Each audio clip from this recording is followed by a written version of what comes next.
मेंढक की अजीब हरकत। एक जंगल में एक मेंढक और एक चूहा अच्छे दोस्त थे। हर सुबह यह मेंढक तालाब से बाहर निकलकर पास के पेड़ के छाल में रहने वाली चूहे के पास जाकर दोपहर तक उसके साथ मजे से समय बिताकर आता था। ऐसे ही चूहा भी अपने दोस्त के साथ मजे करती थी, उसके आने का इंतजार करती थी। लेकिन ऐसे उन लोगों के बीच भी झगड़े होंगे करके जंगल के किसी ने भी नहीं सोचा था। उनकी दोस्ती दुश्मनी में बदलेगी करके किसने सोचा था? हर रोज मैं तो जा रहा हूँ, लेकिन वह चूहा नहीं आ रही है करके मेंढक का सोचना था। आज दोपहर को घर लौटते समय किसी भी तरह उस चूहे को पाठ पढ़ाना ही होगा। सोचकर मेंढक ने एक अजीब चाल चली। हर रोज की तरह ही अपने दोस्त के पास गया मेंढक। चूहे से मिलकर लौटते समय उसने अपने पैर और चूहे की पूंछ को बांध लिया। फिर उछलते हुए उसके रहने वाले तालाब की तरफ जाने लगा। इतने में चूहे ने तालाब तक पहुंचने से पहले ही उसकी बांधी हुई डोर को काट के तोड़ना चाहा, लेकिन उससे नहीं हो पाया। इससे ना चाहते हुए भी उस मेंढक के पीछे जाना पड़ा। अब ना कुछ कर पाते हुए डर के चूहा चिल्लाने लगी, बचाओ बचाओ, कोई बचाओ। चूहे को ऐसे डरते देख मेंढक हंसने लगा। मेंढक के पानी में कूदते ही चूहा उसकी पीठ पर चढ़ के बैठ गई। ऐसे कुछ दूर पानी में जाते ही चूहे के भार को मेंढक नहीं उठा पाया। इनकी हरकतों को देखने वाला एक बाज ऊपर से उड़ता हुआ आया और चूहे को अपनी मजबूत पैरों से जकड़कर ले गया। उसके पैरों से चूहे की पूंछ को बांधने वाला मेंढक भी कितनी कोशिश करने पर भी उस डोर को नहीं तोड़ पाया और वो भी चूहे के साथ पेड़ पर पहुंचा। मेंढक के इस अजीब हरकत के कारण चूहा भी बाज का भोजन बन गई। इस कहानी की शिक्षा है कि कभी कभी ऐसे अपनी अजीब हरकतें ही हमारे मुसीबतों का कारण बनते हैं। अच्छी दोस्ती की कहानी। एक पेड़ के ऊपर एक कबूतर रहता था। उसका और एक मुर्गी का अच्छी दोस्ती थी। वह मुर्गी पास के फूल के बगीचे में रहती थी। वे दोनों हर शाम को मिलकर बातें करते थे। एक दिन एक भूखा भेड़िया उस फूल के बगीचे में आया और खाने के लिए उस बगीचे में ढूंढ रहा था। तभी उसे मुर्गी दिखी। ये मुर्गी हट्टा कट्टा दिख रही है, इससे कैसे भी खाना होगा। सोचकर धीरे से जाके मुर्गी को पकड़कर अपने थैली में डाल के भागने लगा। मुर्गी डर के थैली के अंदर से ही चिल्लाने लगी। पेड़ के ऊपर बैठा कबूतर सब कुछ देख रहा था और उसने किसी भी तरह अपने दोस्त को बचाने की ठानी। तुरंत एक उपाय सोचा और भेड़िया से पहले वह उड़कर रास्ते में मरी हुई कबूतर की तरह नाटक किया। रास्ते में ऐसे पड़े हुए कबूतर को भेड़िए ने देखा। थैली को नीचे रखकर, वाह क्या किस्मत है मेरी, एक मुर्गी और एक कबूतर दोनों ही मिल गए। आज अच्छे से दावत करूंगा। कबूतर को निकालने उसके पास गया। यही सही समय है सोचकर मुर्गी जल्दी से उस थैली से बाहर आकर वापस उसमें एक पत्थर रख दिया और वह जाकर झाड़ों में छुप गई। भेड़िया कबूतर को निकालने गया और इतने में कबूतर उड़ गया। अरे कबूतर ने कितना बड़ा धोखा दे दिया रे।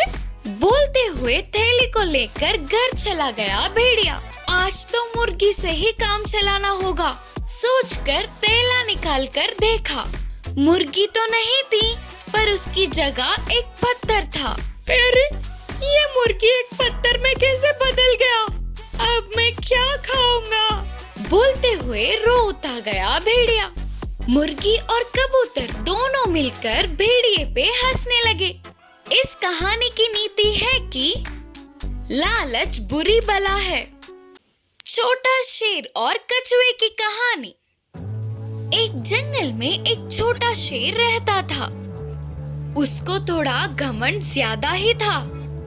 एक दिन वह शिकार करने चला। वह ऐसे जा रहा था तो उसे एक कछुआ दिखा। उस छोटे शेर ने पहले कभी कछुए को नहीं देखा। वह छोटा शेर कछुए के पास जाकर पूछा, कौन हो तुम?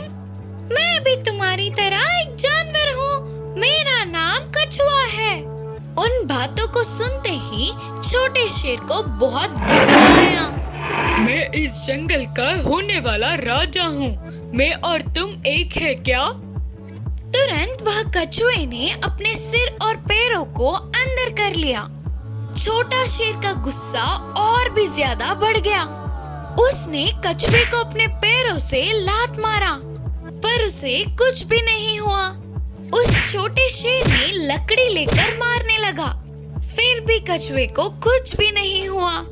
उसके कुछ भी करने पर कछुए को कुछ भी नहीं होता देख ये तो युवराज का अपमान है सोचकर उस छोटे शेर को और भी ज्यादा गुस्सा आया। इतने में ही उस कछुए को एक अच्छी उपाय मिली। अरे महाराज जी, आप मुझे किसी भी चीज से मार लो, फर्क नहीं पड़ता, पर मुझे पानी में मत फेंकना, मैं तुरंत मर जाऊंगा। छोटा शेर ने सोचा कि कछुए को पानी से डर लगता है। मेरे खिलाफ जाने वाले तुम्हें छोड़ूंगा क्या? अभी तुम्हारा काम करता हूँ। बोलते हुए कछुए को लेकर बाजू की नदी में फेंक दिया। पानी में जाते ही कछुआ डूब गया। कछुआ सांस न ले पाते हुए पानी में मर गया होगा सोचकर छोटा शेर खुश हुआ।